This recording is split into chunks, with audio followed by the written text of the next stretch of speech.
हिंगोरजन में सिंध सभा पारां किताबी मेलो लगायो वियो। बुक स्टॉल ते मुख़्तलिफ़ लेखकनि जा किताब मौजूद आहिनि। रहवासियुनि जो चवणु आहे त इल्म जे वाधारे लाइ समूरनि शहरनि में अहिड़े क़िस्म जा मेला ऐं स्टॉल्स लॻाया वञनि। इन हवाले सां तफ़सील ॿुधाए रहियो आहे टाइम न्यूज़ जो रिपोर्टर अब्दुल जब्बार चांग।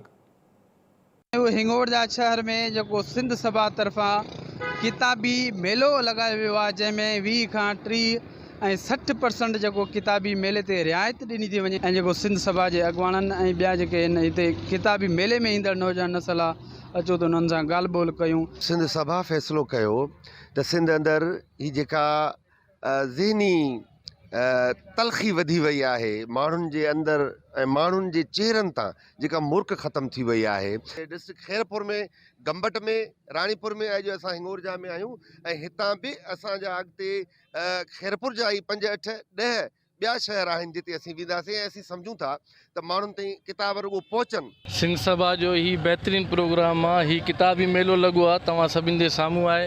इन में तारीख़ जा ऐं कहाणियूं ऐं मुख़्तलिफ़ जेको आहे हिते बायोग्राफीज़ मौजूदु आहिनि। बहितर आहे त जेको आहे सभु हिते अचनि ऐं हिन शयुनि खे ॾिसनि। असां किताब सभु तक़रीबन ॾिठा आहिनि, मूं वटि पाण वटि पिया बि आहिनि। मां किताब पढ़ंदो आहियां। किताब असांजो इहो मुतालबो आहे त हे किताब हर शहर में लॻाया वञनि, जीअं शागिर्दनि में शऊर अचे, नौजवाननि में शऊर अचे। सुठो क़दम आहे ऐं हर शहर में लॻणु खपे। ऐं हे हिन किताबनि सां सिर्फ़ु किताब विकिरो नथा थियनि, इल्म थो हासिलु थिए, नॉलेज थी मिले। हे दुनिया में वाहिद किताबनि साईं GM सैयद जा, जंहिं सैयद पंहिंजे हिन किताबनि जे करे ऐं सिंधी माण्हुनि जे करे ऐं सिंधी माण्हुनि जे मुहबत जे करे पंहिंजो 32 साल जेल कटियो।